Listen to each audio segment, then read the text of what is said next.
Drahí diváci, pripravili sme pre vás špeciálny príbeh plný zvratov, ktorý vás možno donúti zamyslieť sa nad tým, čo je v živote naozaj dôležité. Pohodlne sa usaďte, nastavte si hlasitosť a nechajte sa vtiahnuť do nášho príbehu. A ak sa vám bude páčiť, nezabudnite dať odber a palec hore. Pomôžete tak nášmu algoritmu nájsť ďalších skvelých ľudí, ktorým sa náš obsah páči. Súmrak a svetlá v srdci Bratislavy. Ranné slnko osvetľovalo sklenené a oceľové fasády mrakodrapov v centre Bratislavy. Hlavné mesto Slovenska sa za posledné roky zmenilo na dynamické centrum obchodu a inovácií. Medzi najimpozantnejšími budovami stála Vajnorská väža, 35-poschodový kolos, v ktorom sídlili tie najprestížnejšie firmy v regióne. Na 30. poschodí mala svoje sídlo firma Valach Investments, ktorú pevnou rukou viedol Marek Valach. Muž, ktorý veril, že ho jeho finančné impérium stavia nad bežných smrteľníkov. V to pondelkové ráno dorazil Marek na súkromné parkovisko vo svojom dovezenom BMW Radu 7. Zaparkoval na mieste, na ktorom mal vyrazené svoje meno zlatou tabuľkou a pred spätným zrkadlom si upravil uzol na hodvábnej talianskej kravate. Marek mal vo svojich 45 rokoch bezchybný vzhľad, strategicky pristrihnuté prešedivené vlasy, oblek ušitý na mieru, ktorý stál ako polročný plat jedného z jeho zamestnancov, a na zápestí švajčiarske hodinky, ktoré si hrdo vystavoval ako trofej svojich finančných úspechov. Dobré ráno, pán Valach, pozdravil ho s miernym úklonom ochrankár budovy. Marek iba mávol hlavou, bez toho, aby spustil oči zo svojho najnovšieho mobilného telefónu. Zamestnanci ako on boli pre neho len súčasťou scenérie, nehodní jeho plnej pozornosti. Ako kráčal mramorovou halou smerom k exkluzívnym výťahom, prechádzal ako kráľ medzi poddanými. Zamestnanci sa odvracali pohľadom, iní sa na silu usmievali. Všetci poznali jeho výbušnú povahu a vedeli, že jedno zlé slovo by ich mohlo stáť prácu. Vo výťahu stlačil tlačidlo na 30. poschodie a začal telefonovať, nevenujúc pozornosť dvom ďalším cestujúcim, ktorí sa krčili v rohoch kabíny. Peťo, nezaujímajú ma výhovorky. Ten pozemok musí byť náš do konca mesiaca. Ak ho majiteľ nechce predať za našu cenu, zistí o ňom niečo. Každý má nejakú slabinu, nejaký skrytý dlh, nejaké rodinné tajomstvo. Odmlčal sa, uvedomujúci, že sa dvaja vo výťahu snažia predstierať, že nepočúvajú. Pohovoríme si neskôr v mojej kancelárii. Výťah zastavil na 15. poschodí a dvaja ľudia rýchlo vystúpili, ako by sa konečne mohli nadýchnuť. Marek sa vnútorne usmial. Tento pocit moci, schopnosti zastrašiť bez námahy, sa mu páčil. Keď dorazil na 30. poschodie, už naňho čakala jeho sekretárka Jana s priečinkom plným dokumentov a s kávou pripravenou presne tak, ako ju mal rád. Dobré ráno, pán Valach. O 10. máte stretnutie s vedením, na obed stretnutie s tajomníkom rozvoja mesta a o 15. videokonferenciu s investormi z Dubaja. Marek si zobral šálku bez poďakovania. Zrušte obed s tajomníkom, povedzte, že nastala nečakaná komplikácia. Ten neschopák chce len ďalšie peniaze na svoju volebnú kampaň. A pošlite niekoho vyčistiť moju kanceláriu, stále je tam cítiť ten lacný, čistiaci prostriedok z minulého týždňa. Jana prikývla, skrývajúc rozpačitosť. Pracovala s Marekom už 5 rokov a stále si nezvykla na jeho pohrdanie inými. Plat, ktorý dostávala, jej však umožňoval podporovať chorú matku a platiť mladšej sestre školu, čo bola cena, ktorú boli mnohí ochotní zaplatiť, aby znášali každodenné peklo práce s Marekom Valachom. Vo svojej kancelárii Marek pozoroval panoramatický výhľad na mesto. Odtiaľ videl kontrast medzi nobl štvrťami a jednoduchšími oblastiami Bratislavy. Pre neho bol tento pohľad dokonalým zobrazením toho, ako svet funguje. Niektorí sa rodia na to, aby boli na vrchole a pozerali sa zhora, zatiaľ čo iní sú odsúdení plaziť sa dole. Pán Valach, na linke je pani Krásna z realitnej kancelárie Tatry, ohlásila Jana cez interkom. Marek sa ozval s úsmevom, ktorý v kancelárii neprejavoval. Pani Krásna mala na starosti rokovania o strategickom pozemku pri jazere Zlaté Piesky, kde Marek plánoval postaviť luxusný rezidenčný komplex, ktorý by zdvojnásobil jeho majetok. Dobrý deň, drahá pani Krásna, poviete mi nejaké dobré správy? Dobré ráno, Marek. Obávam sa, že máme problém. Pozemok sa predal včera popoludní. Marekovi začala vrieť krv. Ako to, že predal? Komu? Firme s názvom Slovenská podpora. SRO. Ako som sa dozvedela, zaplatili v hotovosti nad trhovú cenu. Slovenská podpora, SRO? Nikdy som o nich nepočul. Kto sú títo amatéri? Marek udrel pesťou do stola takou silou, že sa jeho zlaté pero skotúľalo na zem. Zistite o nich všetko. Chcem vedieť, kto za tým stojí a ako sa im podarilo dostať sa predo mňa. Po zavesení telefónu ostal Marek hľadeť z okna, no jeho pohľad bol teraz zahmlený hnevom. Počas 20 rokov podnikania v Bratislave si vybudoval povesť založenú na strachu. Nikto mu neprekážal v podnikaní, nikto sa neodvážil konkurovať na jeho území. Interkom opäť zazvonil. Pán Valach, pripomínam, že o 30 minút sa začína stretnutie s vedením o prepúšťaní vo finančnom sektore. Marek sa usmial. Prepúšťanie bolo jednou z jeho najobľúbenejších častí práce. Bolo niečo vzrušujúce v tom, že môže rozhodovať o profesionálnom osude ľudí. Vidieť zúfalstvo v očiach tých, ktorí dostávali túto správu. Pre neho to bol len ďalší spôsob, ako si uplatniť moc. Pripravte zoznam mien. Chcem, aby bol Mišo preč. Ten idiot spochybnil moje rozhodnutie na poslednom stretnutí. Marek si upravil hodinky na zápestí. A pošlite mi novú kávu. Táto už vychladla. Zatiaľ, čo čakal, jeho myšlienky sa vrátili k tej slovenskej podpore. Kto by sa s ním odvážil konkurovať v Bratislave? To je jedno. Rovnako ako mnohí iní, ktorí sa o to pokúsili, rýchlo sa naučia, že Marek Valach nie je len úspešný podnikateľ, je to predátor vo svete obchodu. Čo Marek netušil, bolo to, že v tom istom okamihu vošla 52-ročná žena v jednoduchej upratovacej uniforme diskrétne do haly Vajnorskej veže. S preukazom, ktorý ju identifikoval iba ako Anna Údržba, všetko pozorne sledovala, zaznamenávajúc každú interakciu, každý pohľad, každé gesto zamestnancov a manažérov, ktorí sa ponáhľali, neviditeľný pre ňu. Málo kto by si pomyslel, že táto prešedivená žena, ktorej vlasy boli čiastočne ukryté pod jednoduchou čiapkou a ktorá niesla čistiace prostriedky, sa chystala navždy zmeniť impérium, ktoré Marek Valach považoval za nedobytné. Zatiaľ, čo Marek Valach viedol svoje stretnutie na 30. poschodí, Anna Horská ťahala svoj upratovací vozík po chodbách 25. poschodia Vajnorskej veže. Jej pozorné oči neprehliadli žiadny detail od spôsobu, akým sa manažéri správali k svojim sekretárkam, až po plytvanie papierom v tlačiarniach. V duchu si robila poznámky z každého pozorovania, skladajúc puzzle, ktoré odhalí skutočnú kultúru tohto korporátneho prostredia. Anna vyrastala v chudobnej štvrti v Košiciach, dcéra práčky a murára, ktorí ju naučili hodnote poctivej práce. Od malička prejavovala mimoriadnu inteligenciu, vďaka ktorej získala štipendia na štúdium podnikania. Počas 3 desaťročí premenila malý obchod so stavebninami, ktorý zdedila po otcovi, na jednu z najväčších obchodných skupín v krajine, pričom si vždy zachovávala svoje zásady a kládla ľudí nad zisk. Teraz, vo svojich 52 rokoch, bola Anna predsedníčkou skupiny Podpora konglomerátu, ktorý zahrňal firmu Slovenská podpora, ktorá práve získala Vajnorskú väžu a rôzne ďalšie komerčné nehnuteľnosti v Bratislave. Len málo kto poznal jej tvár. Radšej sa držala v ústraní, sústrediať sa na udržateľný rozvoj svojho podnikania a na blaho svojich viac ako 10 000 zamestnancov po celom Slovensku. Potrebujete s tým pomôcť, pani? Opýtal sa mladý asistent, keď si všimol, ako sa Anna snaží pretlačiť ťažký vozík cez malý schodík na chodbe. Ďakujem, synček, odpovedala s úprimným úsmevom, pričom sledovala, ako jej chlapec bez váhania pomáha, napriek jeho pekne strihanému obleku, ktorý kontrastoval s jej jednoduchou uniformou. Ste tu nová? Nepamätám sa, že by som vás tu predtým videl, poznamenal, keď si po malej námahe upravoval kravatu. Začala som dnes. Ešte len spoznávam budovu, odpovedala Anna, držiac sa svojho krycieho príbehu. Zdá sa, že sa vám vaša práca páči. Áno, páči, ale... Mladík sa obzrel okolo seba, uisťujúc sa, že sú sami.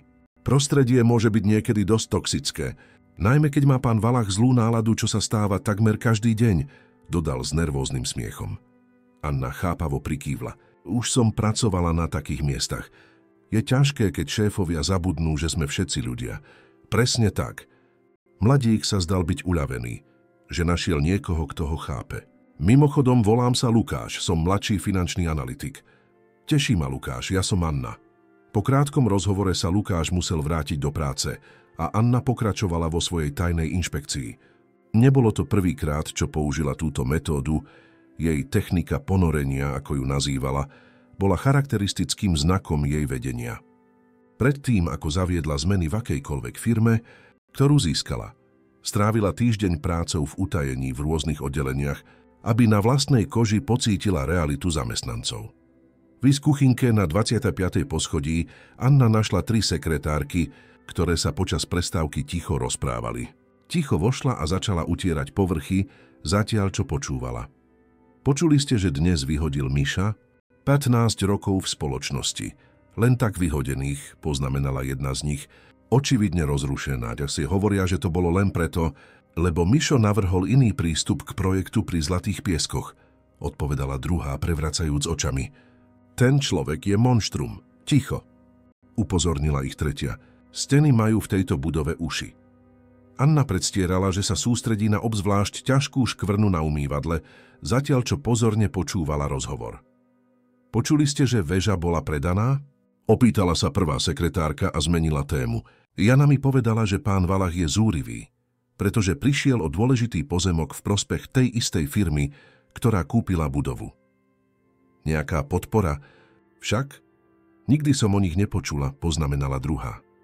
Hovoria, že ju vedie žena, ktorá začala od nuly. Taká self-made woman, vysvetlila prvá s obdivom v hlase. Anna skrývala malý úsmev, keď opúšťala kuchynku. Presne preto si udržiavala nízky profil. Chcela byť súdená za svoje činy a zásady, nie za svoj majetok alebo moc. Ako sa blížila k výťahom, Anna si všimla, ako muž v strednom veku ostro karhá mladú asistentku, ktorá sa zdala byť na pokraji slz. Muž s preukazom, ktorý ho identifikoval ako riaditeľa, agresívne ukazoval na nejaké dokumenty. Neschopná. Máte vôbec predstavu, aké straty nám táto chyba môže spôsobiť? Kričal, ignorujúc to, že sú na verejnom mieste. Anna sledovala scénu so smútkom.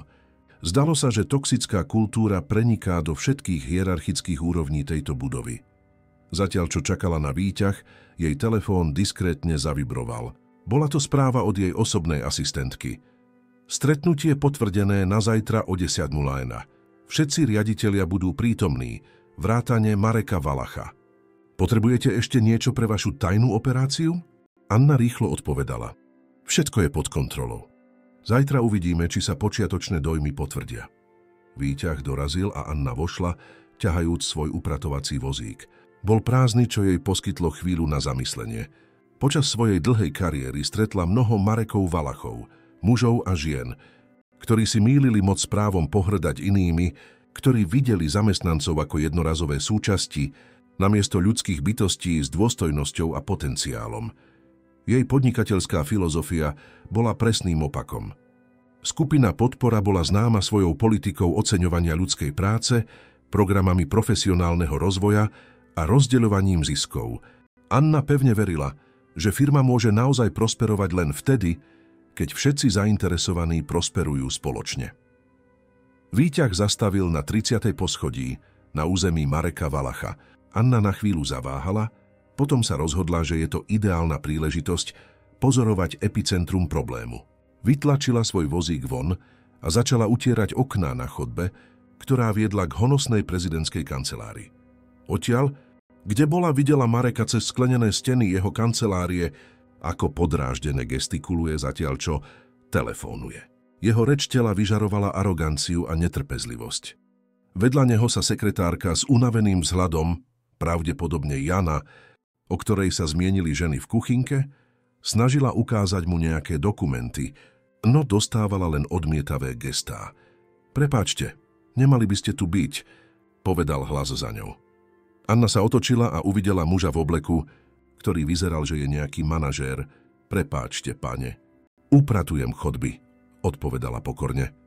30. poschodie má špecifické časy na upratovanie. Nechceme, aby tu zamestnanci údržby behali počas pracovnej doby, vysvetlil, s tónom, ktorý sa snažil byť slušný, no odrážal pohŕdanie. Vráťte sa po 18. Určite, pane, ospravedlňujem sa za nepríjemnosti, odpovedala Anna a začala si zbierať svoje veci. Keď sa vracala k výťahu, všimla si Mareka, ako náhle vychádza zo svojej kancelárie, očividne na ceste na nejaké stretnutie. Na chvíľu sa ich pohľady stretli, ale pre neho bola Anna úplne neviditeľná.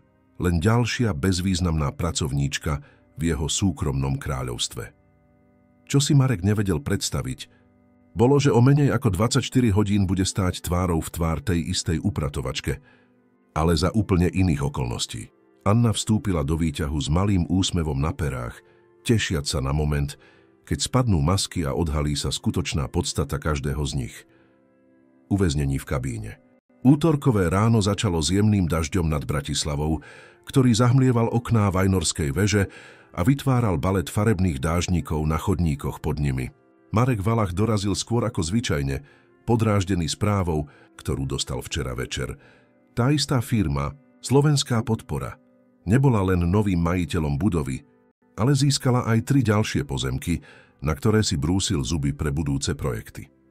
Prekliatí oportunisti mrmlal si pre seba, keď prechádzal parkoviskom. Jeho nálada, zvyčajne ťažká, bola v to ráno obzvlášť pochmúrna. Hala bola v tú hodinu takmer prázdna, len s niekoľkými rannými zamestnancami a bezpečnostným tímom. Marek kráčal rovno k výkonnému výťahu, ignorujúc pozdravy. Vstúpil do prázdnej kabíny a okamžite vytiahol mobil, aby si skontroloval správy. Zatiaľ, čo sa dvere zatvárali. Na 3. poschodí výťah zastavil. Dvere sa otvorili a odhalili ženu v strednom veku v upratovacej uniforme. Tú istú, ktorú úplne ignoroval včera. Anna vošla, tlačiac svoj vozík s čistiacimi prostriedkami a pozdravila ho zdvorilým dobré ráno. Marek neodpovedal. Na sekundu sa na ňu pozrel, ako by hodnotil nepríjemný kus nábytku. A potom urobil 2 kroky dozadu, čo najviac sa od nej vzdialiac. Výťah nebol veľký a prítomnosť upratovacieho vozíka priestor ešte viac zúžila. Trápne ticho prerušil zvuk Markovho mobilu. Okamžite zdvihol bez toho, aby sa staral o prítomnosť Anny. Marek Valach, ohlásil sa svojím obchodným hlasom. Áno, Peťo, som na ceste do kancelárie. Čo si zistil o tej slovenskej podpore? Anna sa naďalej diskrétne dívala dopredu, ako by nepočúvala, ale jej uši boli pozorné. Ako to, že si nenašiel nič relevantné? Firma tejto veľkosti sa nezjaví z ničoho nič. Ak treba, najmi iného vyšetrovateľa, ale chcem vedieť, kto za tým stojí do konca dňa. Marek sa zdal byť čoraz viac podráždený. Vôňa čistiacich prostriedkov z Anninho vozíka mu nepríjemne pokrútila nos. Na chvíľu si zakryl mikrofón telefónu a otočil sa k nej. Táto vôňa je neznesiteľná. Nemôžete používať menej agresívne prostriedky, alebo aspoň používať služobný výťah? Anna na ňo pokojne pozrela. Ospravedlňujem sa za nepríjemnosti, pane. Služobný výťah je dnes v údržbe. Marek prevrátil očami a vrátil sa k telefonátu. A pán Congs, Peťo, musím končiť. Som uväznený vo výťahu s... No, to je jedno. Uvidíme sa na stretnutí. Po ukončení hovoru začal Marek zúrivo písať na svoj mobil, snažiac sa ignorovať prítomnosť ženy vedľa seba.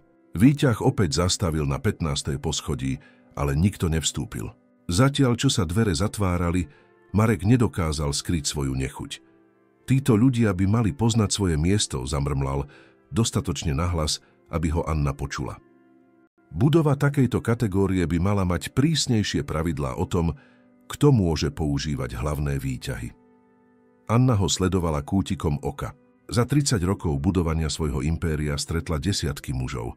Ako bol on ľudí, ktorí si mýlili finančný úspech s ľudskou hodnotou, ktorí verili, že obsah bankového účtu určuje právo na rešpekt. Už dlho pracujete v tejto budove? Spýtala sa s úprimným záujmom.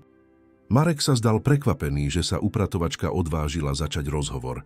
Na chvíľu zaváhal, uvažujúc, že ju úplne ignoruje, ale jeho ego zvíťazilo. Moja firma bola jednou z prvých, ktorá sa tu usídlila, keď táto budova bola ešte len projekt. Som zakladateľ a riaditeľ firmy Valach Investments. Anna prikývla, ako by bola ohromená. Musí to byť veľká zodpovednosť. Marek sa naplnil pýchou. To určite nie je niečo, čo by každý pochopil. Svoje impérium som vybudoval od nuly, bez cudzej pomoci. Dnes spravujeme investície v miliardách. Pôsobivene, poznamenala Anna. Veríte, že nová správa budovy prinesie zmeny? Marek sa okamžite zamračil. Ak máte na mysli tých amatérov zo slovenskej podpory, pochybujem, že na trhu dlho vydržia. Bratislava má nepísané pravidlá o obchodnom území a oni šliapu na nebezpečný pozemok. V tom momente kabínou otriaslo silné chvenie. Svetlá zhasli a s prudkým trhnutím sa výťah úplne zastavil. Núdzové osvetlenie sa automaticky zaplo, osvetľujúc interiér slabým modrastým svetlom. Čo to do pekla? Marek opakovane stláčal núdzové tlačidlo. Toto mi ešte chýbalo. Anna zostala pokojná a upravila si vozík, aby sa nič neprevrážilo. Zdá sa, že sme uväznení. Marek na ňu vrhol zúrivý pohľad, ako by urobila nesmierne hlúpu poznámku. Skvelá dedukcia, odpovedal sarkasticky. Interkom výťahu zašumel. Vážení cestujúci, ospravedlňujeme sa za nepríjemnosti. Kvôli dažďu došlo k poruche elektrického systému. Naši technici už pracujú na riešení problému. Odhadovaný čas na normalizáciu. Približne 30 minút. 30 minút! Marek vybuchol a udrel pesťou do ovládacieho panela výťahu. Mám kľúčové stretnutie o 10 minút. Žiadam, aby som hovoril s osobou zodpovednou za budovu. Pane, upokojte sa, prosím, odpovedal hlas v interkome. Robíme všetko, čo je v našich silách, aby sme situáciu vyriešili čo najskôr. Marek zložil interkom s prehnanou silou a začal nervózne chodiť sem a tam v obmedzenom priestore, prechádzajúci rukou po perfektne upravených vlasoch. Jednoducho perfektné. Uväznený vo výťahu v deň najdôležitejšieho stretnutia v mesiaci. Pozrel na Annu a jej upratovací vozík, bez toho, aby dokončil vetu. Anna si všimla jeho rastúcu neistotu. Ste v poriadku? Vyzeráte trochu bledo. Som v poriadku, odpovedal sucho, hoci jeho tvár naozaj stratila farbu. Marek nenávidel uzavreté priestory, niečo, čo by nikdy verejne nepriznal. Nasledujúce minúty prebiehali v napätom tichu. Marek striedavo kontroloval hodinky a zúrivo písal správy na svoj mobil, ktorý mal našťastie stále signál. Anna zostala pokojná, občas usporiadavala prostriedky vo svojom vozíku. Nemôžem uveriť, že sa to deje práve dnes, vyfúkol Marek, neschopný udržať svoju frustráciu. Mám stretnutie s akcionármi, aby som prediskutoval hrozbu tejto novej firmy. A teraz som tu uväznený s upratovačkou. Spôsob, akým vyslovil slovo upratovačka, niesol toľko pohrdania, že to znelo takmer ako urážka. Anna ho sledovala so skutočným záujmom, bez toho, aby prejavila urazenosť. Niekedy veci nejdú podľa plánu, poznamenala filozoficky. Som si istá, že vaši kolegovia situáciu pochopia. Marek sa trpko zasmial. V reálnom svete drahá meškania stoja peniaze a príležitosti, ale pochybujem, že to pochopí niekto, kto zarába na život umývaním záchodov. Anna sa mierne usmiala. Bol by ste prekvapení, čo sa človek môže naučiť pri upratovaní záchodov. Ľudia si len zriedka všímajú niekoho, kto má v ruke mop, takže nakoniec veľa pozorujeme o ľudskej povahe.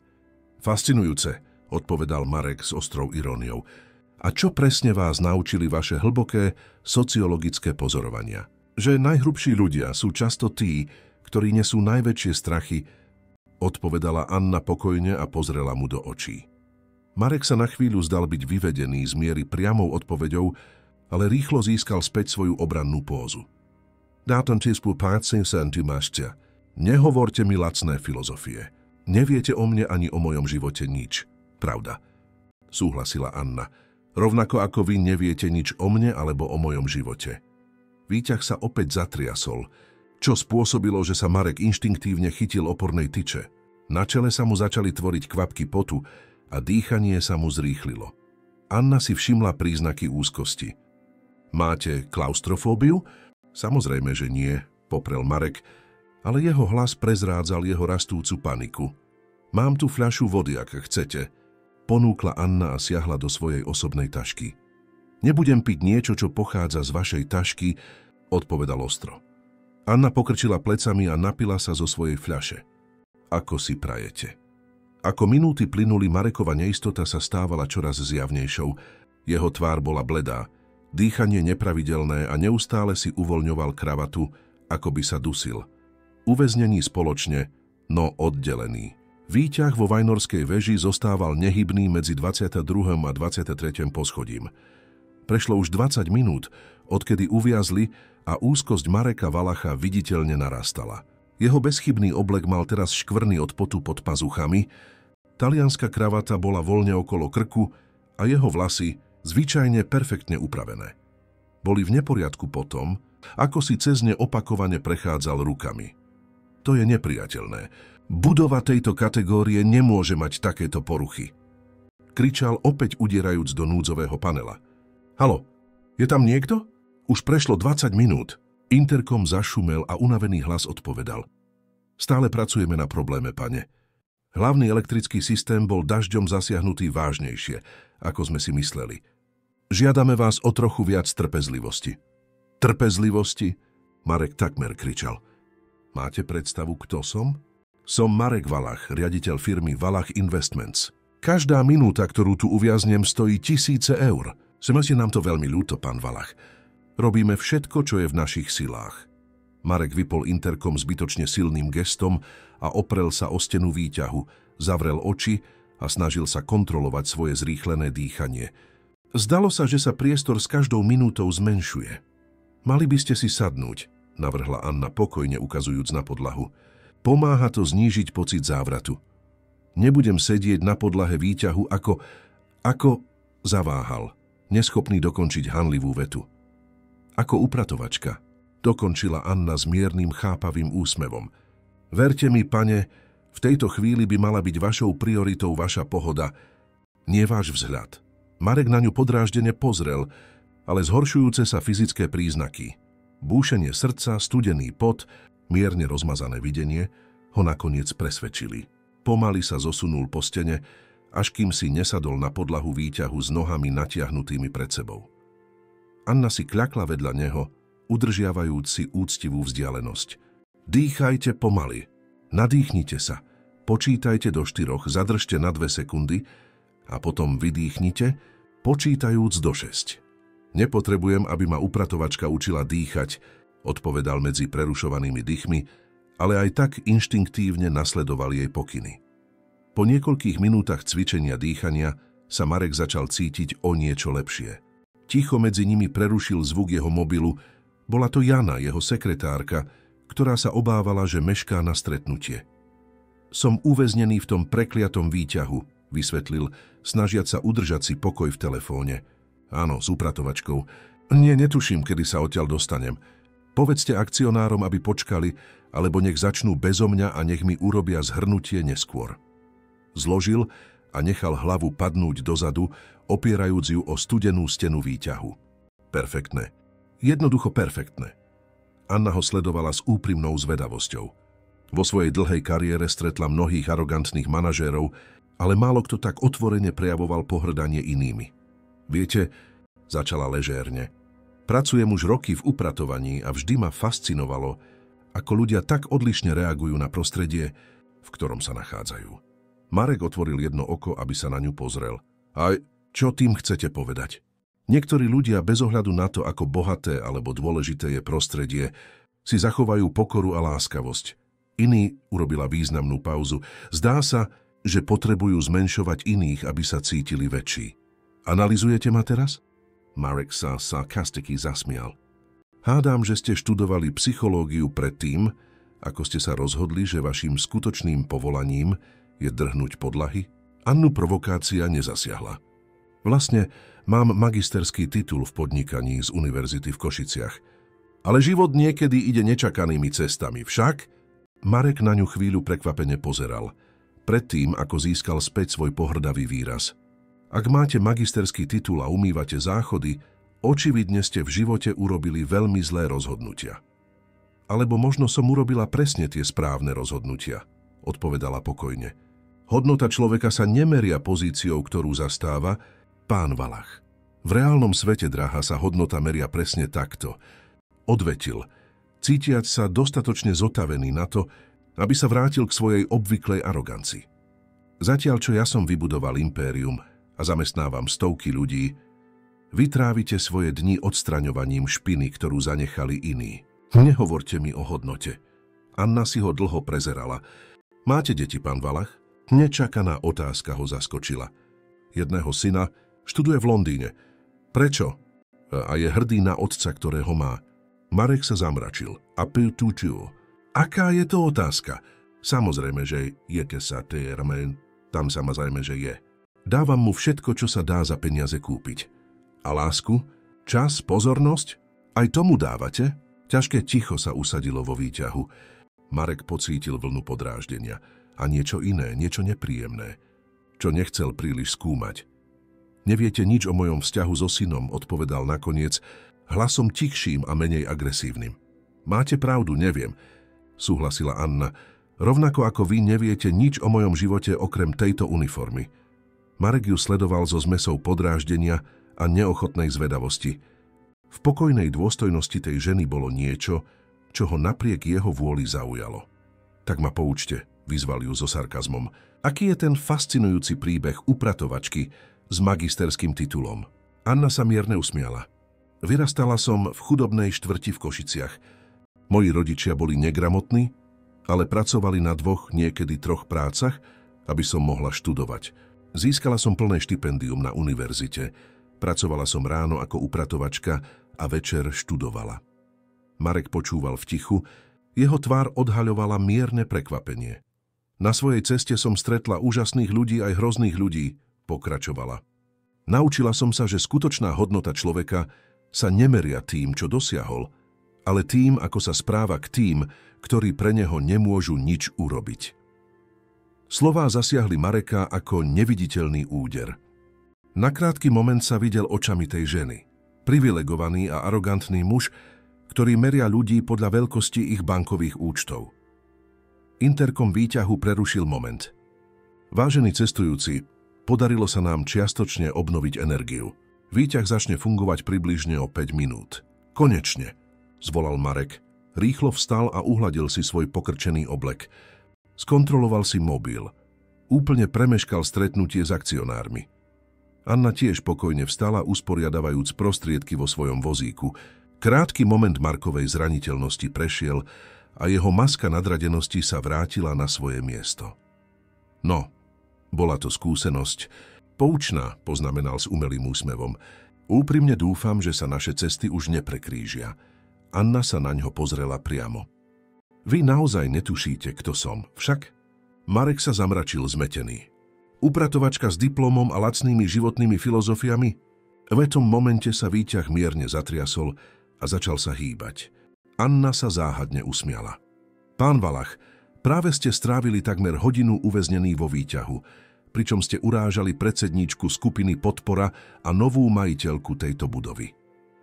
Marekova tvár okamžite zbledla. Jeho pery sa pootvorili, ale nevydal žiadny zvuk. Anna Horská predstavila sa formálne podávajúc mu ruku. Teší ma, že vás poznávam, hoci okolnosti neboli tie najpriaznivejšie.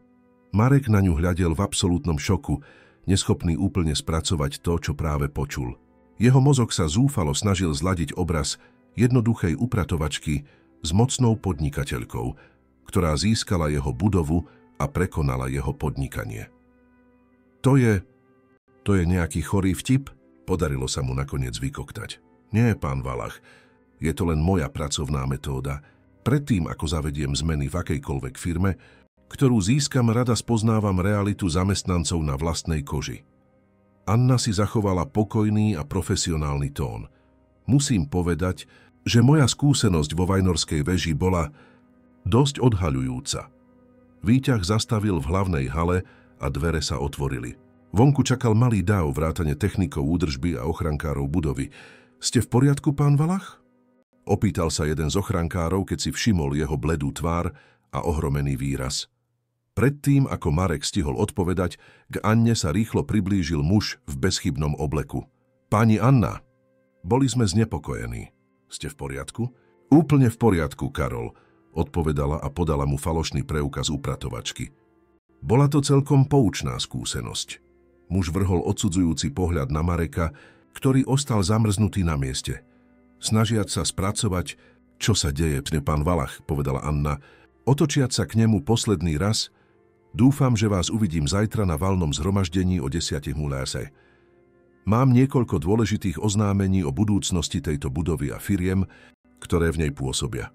Pokojne odišla, sprevádzaná Karolom a 2 ďalšími asistentmi, ktorí sa zjavili odnikiaľ, zanechajúc za sebou Mareka Valacha v úplnom šoku, ktorého pohľad na svet sa za pár minút úplne zmenil.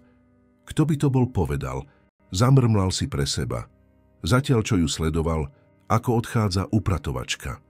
Marek zostal v hale Vajnorskej veže niekoľko minút, ohromený sledujúc skupinu, ktorá sprevádzala Annu Horskú k východu. Jeho myseľ sa stále snažila spracovať bombastické odhalenie. Jednoduchá upratovačka, ktorou tak pohrdal, bola v skutočnosti mocná podnikateľka, ktorá získala jeho budovu a prekonala jeho podnikanie. Muž, ktorý ju sprevádzal, Karol, ako počul, naňho vrhol posledný odsudzujúci pohľad, predtým, ako otvoril dvere, aby Anna mohla nastúpiť do ešte luxusnejšieho BMW, než bolo jeho. Pán Valach, ste v poriadku? Opýtala sa ho Jana, jeho sekretárka, ktorá zišla do haly, keď sa dozvedela, že výťah bol opravený. Marek niekoľkokrát žmurkol, ako by sa prebudil z tranzu. Áno, som... Zrušte všetky moje stretnutia na zvyšok dňa. Musím ísť domov. Ale pane, stretnutie s investormi na projekt Zlaté piesky. Zrušte to, Jana, prikázal jej s väčšou ostrosťou, než zamýšľal. Keď videl ublížený výraz sekretárky, dodal kontrolovanejším tónom. Prosím, nie som v stave potom. Incidente vo výťahu. Cesta do jeho apartmánu v elegantnej štvrti Staré Mesto sa nikdy nezdala taká dlhá.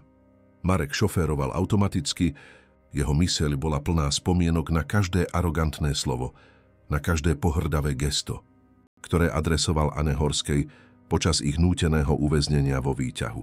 Nie ste nič iné, len upratovačka, ktorá v živote nič nedosiahne. Slová sa teraz vrátili, aby ho prenasledovali, nabité krutou iróniou. Vo svojom apartmáne si Marek nalial štedrú dávku whisky a prešiel na balkón, ktorý ponúkal panoramatický výhľad na Bratislavu. Tam dole mesto pokračovalo v normálnom rytme, nevšímavé k osobnému zemetraseniu, ktoré práve otriaslo základmi jeho života.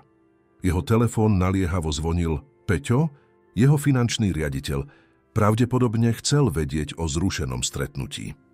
Marek ho ignoroval. Po niekoľkých minútach prišla textová správa. Zistil som informácie o Anne Horskej, naliehavé. Zavolajte mi.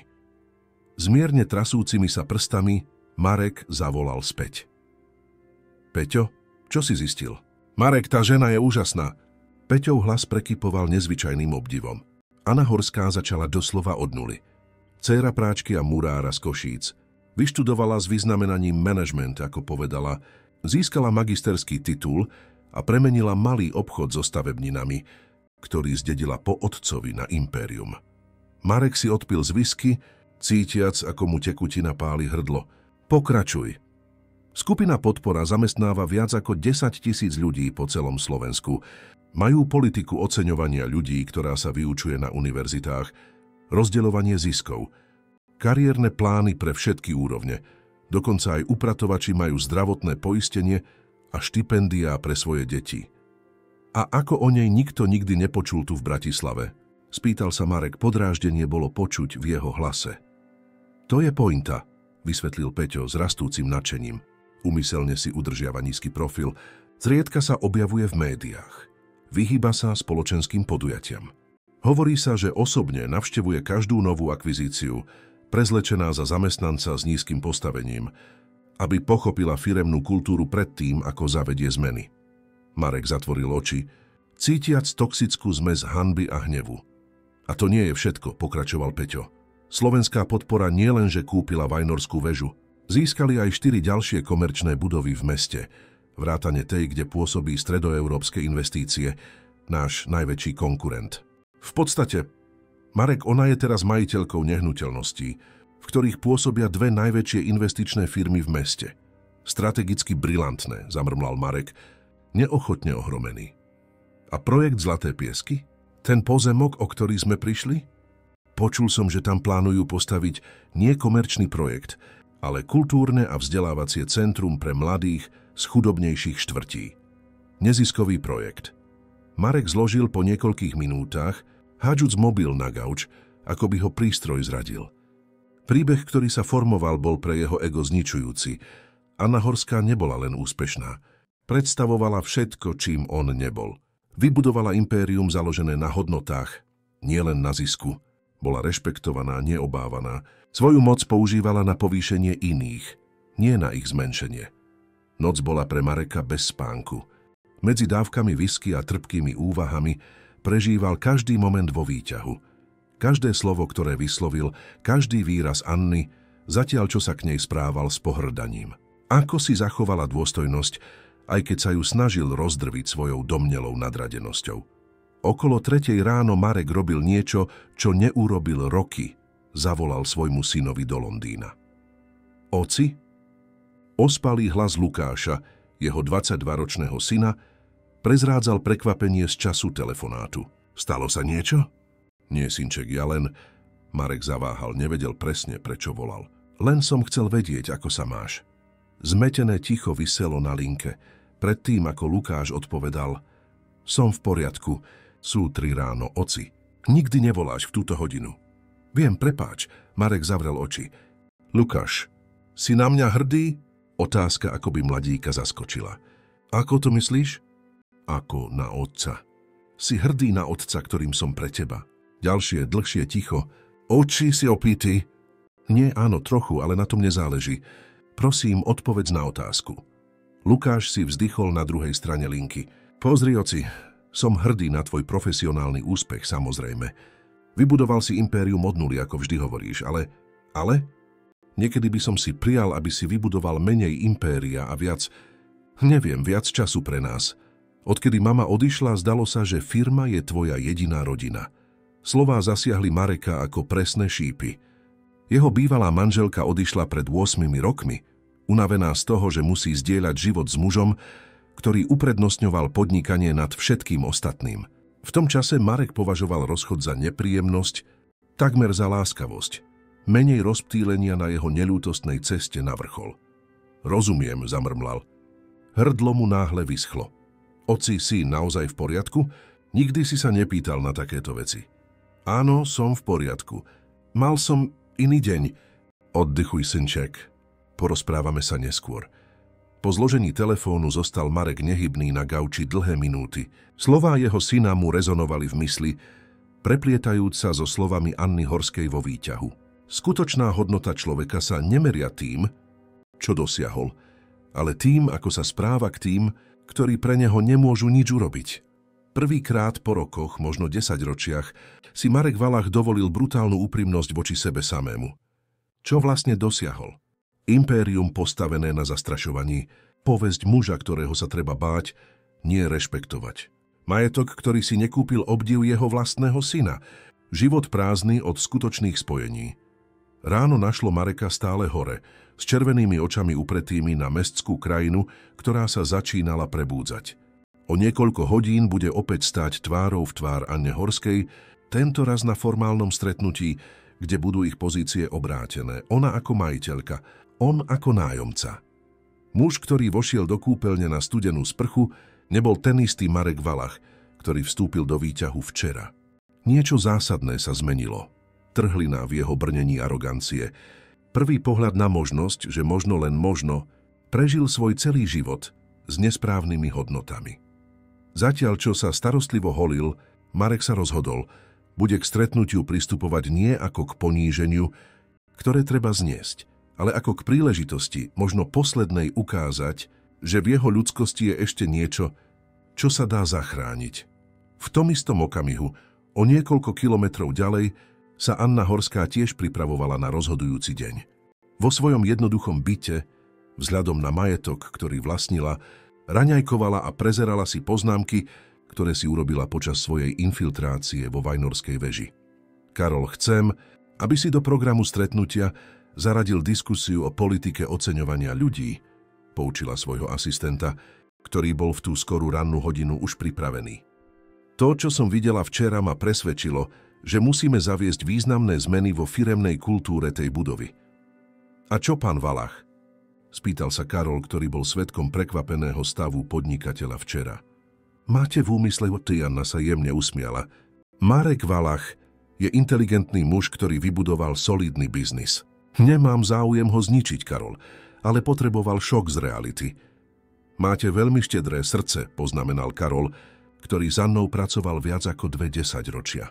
Nie je to štedrosť, je to stratégia, opravila ho. Hoci jej úsmev protirečil tvrdosti jej slov.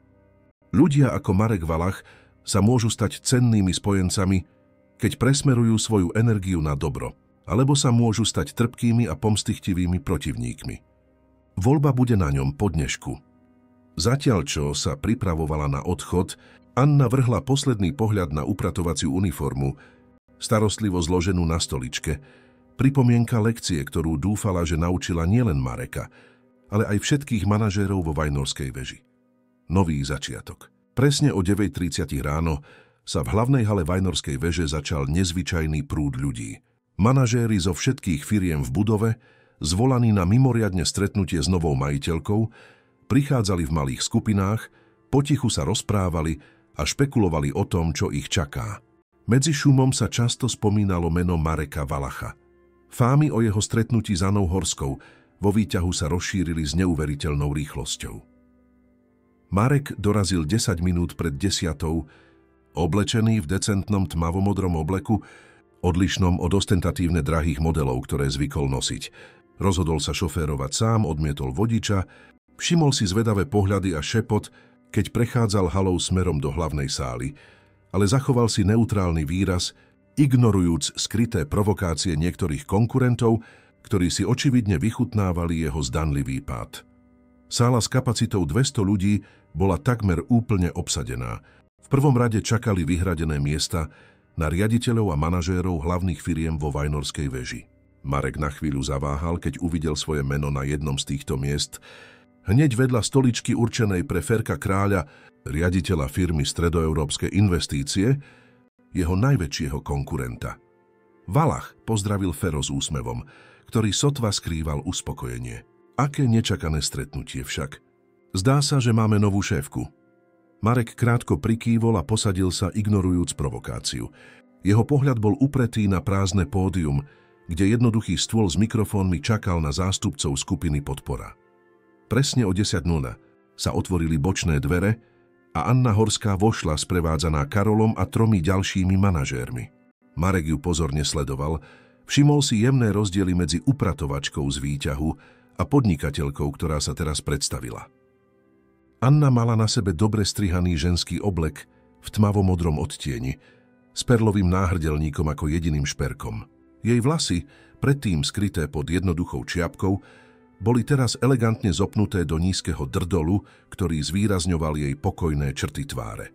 V jej vzhľade nebola žiadna okázalosť, len diskrétna elegancia, ktorá vyžarovala sebavedomie a prirodzenú autoritu. Dobré ráno všetkým, začala, jej hlas bol čistý a naplnil sálu bez potreby zvyšovať tón. Ďakujem vám všetkým za účasť toto ráno. Ako už možno viete, som Anna Horská, predsedníčka skupiny Podpora, ktorá nedávno získala túto budovu a ďalšie komerčné nehnuteľnosti v Bratislave. Odmlčala sa, jej oči prebehli publikom predtým, ako pokračovala.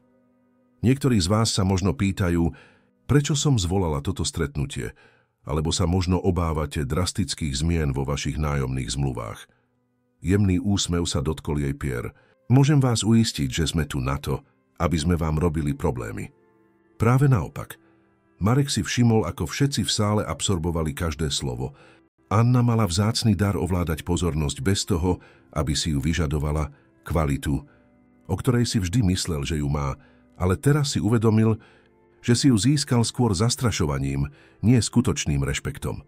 Počas posledných 2 dní, pokračovala Anna, som mala tú česť spoznať túto budovu z inej perspektívy.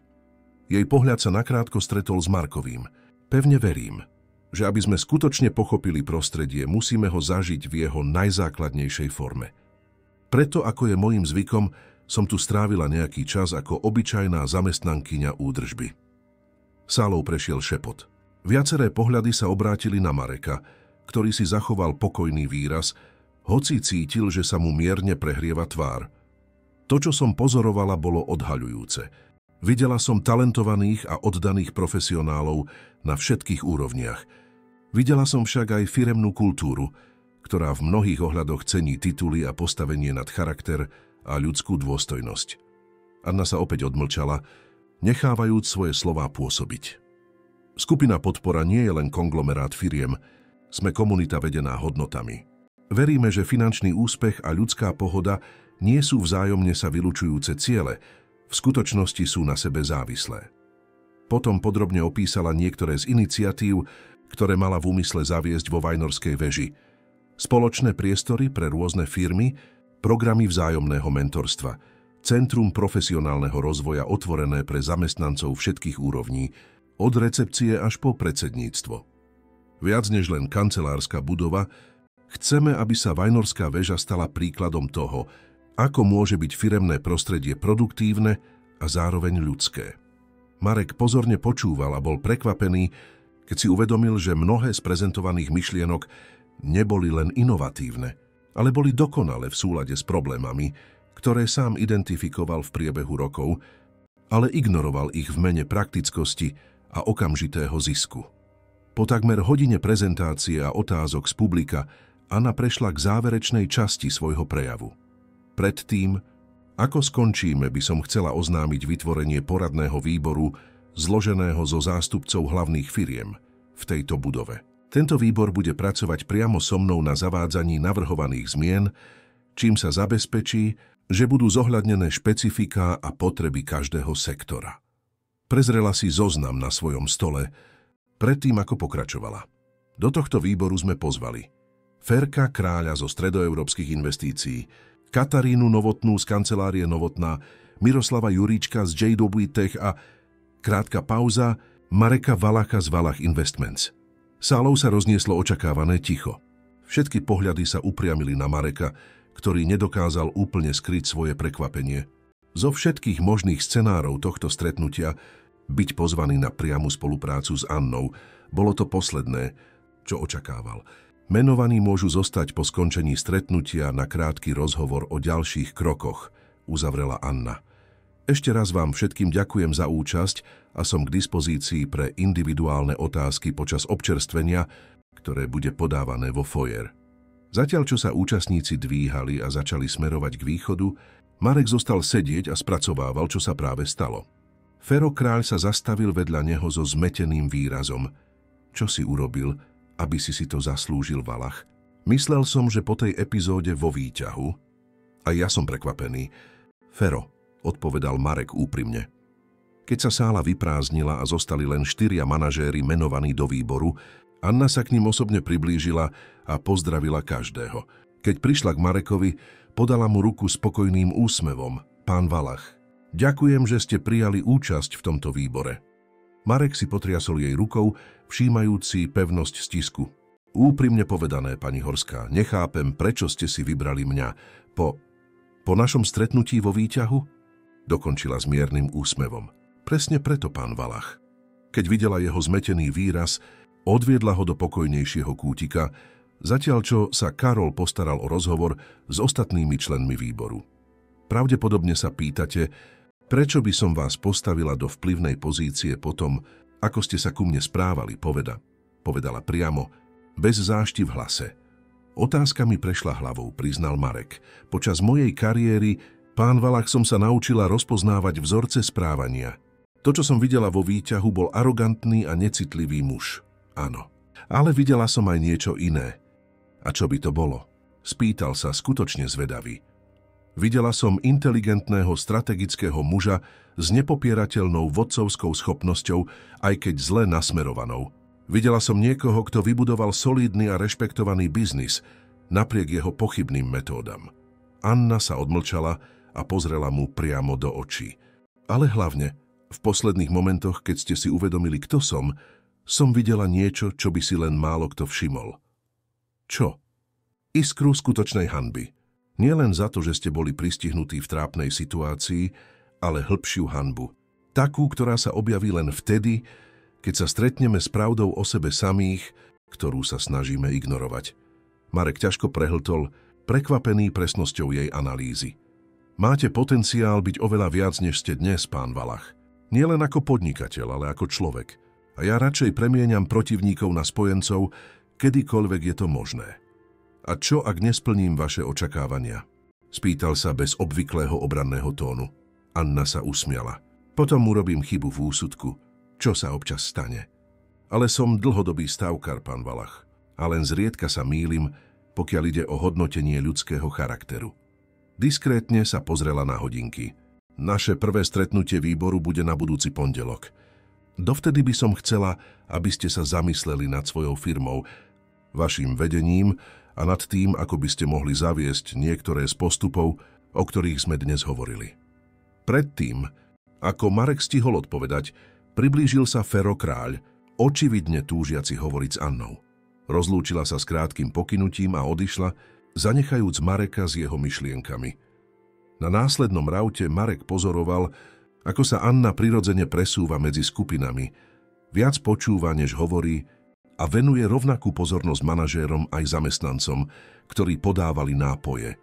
Všimol si, ako sa ľudia v jej prítomnosti uvoľnili, ako skutočné úsmevy nahradili napäté výrazy, ktoré boli v tom prostredí také bežné.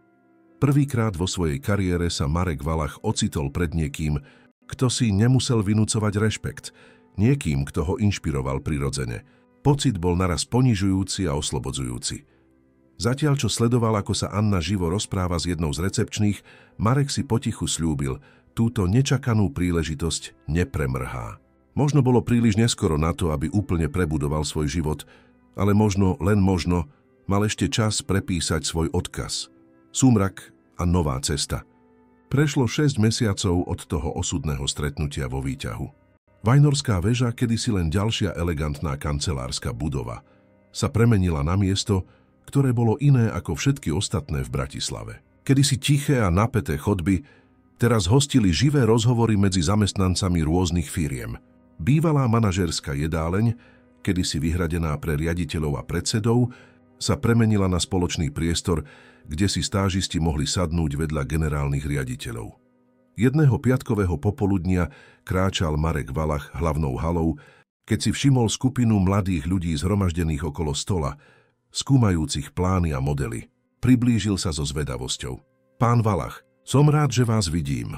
Pozdravil ho Lukáš, nie jeho syn, ale mladý finančný analytik, ktorý pred mesiacmi pomáhal Anne v jej preoblečení za upratovačku. Teraz Lukáš viedol sociálny projekt Vajnorskej väže, iniciatívu, ktorá ponúkala profesionálne mentorstvo mladým ľuďom z chudobnejších štvrtí. Ako ide projekt, Lukáš? Spýtal sa Marek, skúmajúc kresby na stole. Úžasne. Toto sú finalisti dizajnerskej súťaže, ktorú sme organizovali na štátnych školách. Víťazný projekt bude zrealizovaný v komunitnom centre, ktoré staviame na pozemku pri Zlatých pieskoch. Marek so skutočným záujmom pozoroval nadšenie mladých študentov, ktorí sa na začiatku zdali byť jeho prítomnosťou zastrašení, ale čoskoro sa uvoľnili, keď si uvedomili jeho skutočný záujem o ich nápady. Bola to reakcia, na ktorú si ešte stále zvykal. Ľudia, ktorí sa ho nebáli, ale jednoducho ho rešpektovali. Pôsobivé, poznamenal, ukazujúc na jeden z modelov. Obzvlášť sa mi páči integrácia vnútorných a vonkajších priestorov. Trochu mi to pripomína architektúru Dušana Jurkoviča. Mladý autor projektu, 17-ročný študent zo strednej školy, sa od pýchy začervenal. Presne to bola inšpirácia, pane. Vy sa vyznáte v architektúre. Len základy, odpovedal Marek s úsmevom. Ale rád by som sa dozvedel viac.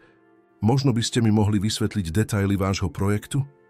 Po niekoľkých minútach rozhovoru sa rozlúčil so skupinou a zamieril k výťahu. Tomu istému výťahu, kde jeho život nabral nečakaný smer. Cestou prešiel okolo Jany, svojej bývalej sekretárky, teraz manažérky špeciálnych projektov firmy Valach Investments.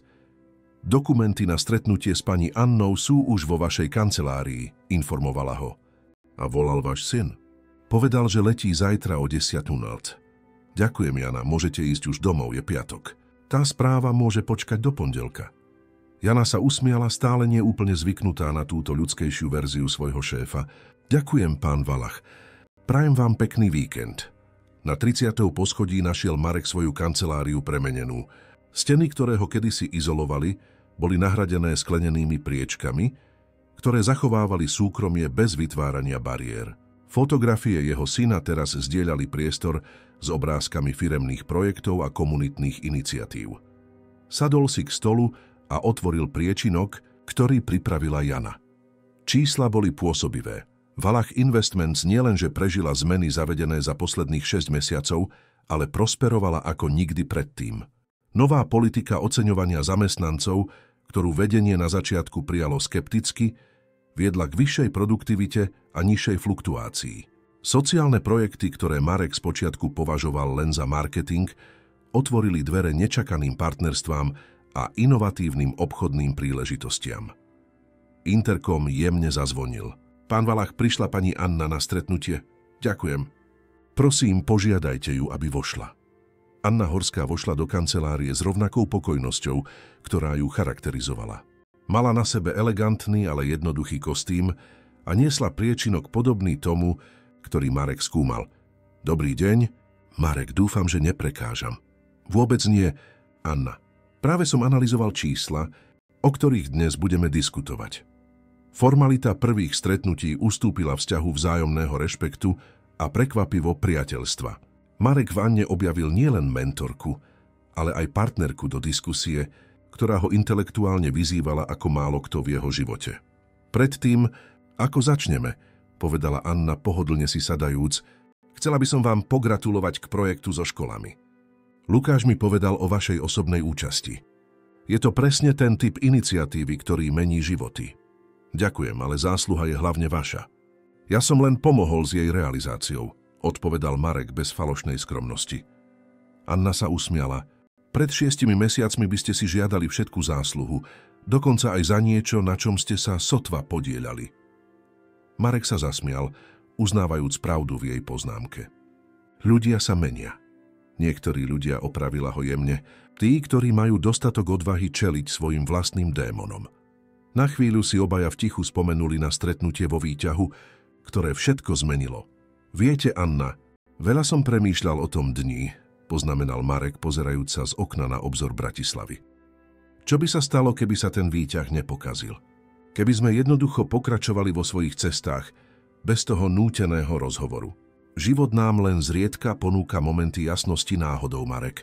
Verím, že tak či onak naše cesty by sa výrazne prekrížili. Nasledujúce stretnutie bolo produktívne ako vždy. Diskutovali o výsledkoch prvého polroka pod novým spoločným vedením. Upravili ciele na nasledujúce mesiace a dokončili detaily pre otvorenie kultúrneho a vzdelávacieho centra Zlaté piesky, ktoré sa malo uskutočniť nasledujúci týždeň. Na konci, keď sa Anna chystala odísť, Marek ju zastavil otázkou. Prečo to robíte, Anna? Prečo sa prezliekate za zamestnanca s nízkym postavením, keď by ste si mohli jednoducho najať konzultantov na hodnotenie firiem, ktoré získavate? Anna chvíľu premýšľala predtým, ako odpovedala. Pretože konzultanti vidia to, čo očakávame, že uvidia. Dodržiavajú scenáre, kladú predvídateľné otázky, dostávajú nacvičené odpovede. Ale keď ste neviditeľní, keď ste len osoba, ktorá umýva podlahu alebo podáva kávu, vidíte skutočnú povahu ľudí a organizácie. A čo ste videli vo mne v ten deň? Spýtal sa Marek, otázka, ktorá ho trápila už mesiace. Videla som muža, ktorý stratil cestu, odpovedala Anna úprimne. Niekto, kto si pomýlil úspech s hodnotou, moc s cieľom. Ale videla som aj niekoho schopného zmeny, keby len našiel ten správny katalizátor. A vy ste sa rozhodli byť tým katalizátorom. Anna sa usmiala. Povedzme, že som rozpoznala potenciál pre niečo väčšie. Zvyšok bol na vás. Po odchode Anny zostal Marek nejaký čas vo svojej kancelárii premýšľajúc. Nasledujúci deň mal prísť jeho syn z Londýna na dvojtýždňovú návštevu, najdlhšiu za posledné roky. Plánovali sa spolu zúčastniť na otvorení centra Zlaté piesky, ale aj navštíviť niektoré z komunít, ktorým prospievali nové sociálne projekty firmy Valach Investments. Lukáš prejavil prekvapujúci záujem o zmeny, ktoré otec zaviedol. V ich týždenných telefonátoch, teraz pre Mareka posvetnej tradícii, mladík vyjadril hrdosť aj zvedavosť na túto novú fázu rodinnej firmy. Na konci dňa, keď slnko zapadalo nad Bratislavou, urobil Marek niečo, čo by si pred 6 mesiacmi nikdy nepredstavil, išiel výťahom na poschodie údržby, kde našiel Jozefa zodpovedného za nočné upratovanie. Dobrý večer. Jozef, prišiel som osobne poďakovať vášmu tímu za prácu. 30. poschodie nikdy nebolo tak dobre udržiavané. Muž, spočiatku prekvapený prítomnosťou manažéra vo svojom priestore, sa úprimne usmial. Ďakujem, pán Valach. Robíme, čo môžeme. Viem, že áno. A to robí rozdiel. Keď vychádzal z budovy, Marek si všimol, ako ho ochrankári zdravili, nie s prehnaným strachom ako predtým, ale so skutočným rešpektom. Na parkovisku sa krátko zastavil pri svojom BMW a obdivoval oblohu, ktorá začínala ukazovať svoje prvé hviezdy. Jeho mobil zavibroval so správou od Lukáša. Už sa neviem dočkať, oci. Mám pre teba úžasné novinky. Marek sa usmial a odpísal. A ja sa teším, synček. Mám ti toho veľa povedať o posledných mesiacoch. Myslím, že som konečne pochopil, že na čom naozaj záleží. Zatiaľ, čo šoféroval domov, Marek sa zamyslel nad tým, že paradoxne musel byť uväznený vo výťahu s údajnou upratovačkou, aby sa konečne cítil naozaj slobodný. Slobodný od reťazí svojej vlastnej arogancie, slobodný od ťarchy života, venovaného len hromadeniu moci a peňazí. Anna Horská mu ponúkla nielen lekciu pokory, ale aj novú cestu. Takú, kde úspech a ľudskosť nie sú vzájomne sa vylučujúce pojmy, kde rešpekt sa nemusí vnucovať strachom, kde skutočné vodcovstvo pochádza z príkladu, nie zo zastrašovania. A možno, pomyslel si Marek, zatiaľ čo svetlá Bratislavy svietili okolo neho, možno to bol najväčší úspech, aký mohol niekto dosiahnuť, nie dobitie finančného impéria, ale znovu objavenie vlastnej ľudskosti. Drahí poslucháči, dúfame, že príbeh Mareka a Anny zasiahol vaše srdcia a prinútil vás zamyslieť sa nad skutočnou hodnotou ľudských vzťahov v našej spoločnosti. Ak sa vám tento príbeh páčil, nezabudnite sa prihlásiť na odber nášho kanála, dať palec hore a zdieľať ho s priateľmi a rodinou. Každý deň vám prinášame jedinečné príbehy, ktoré skúmajú zložitosť života a nútia nás premýšľať o našich hodnotách. A vy zažili ste už niekedy situáciu, ktorá úplne zmenila váš pohľad na život? Povedzte nám o tom v komentároch. Tešíme sa na vaše skúsenosti.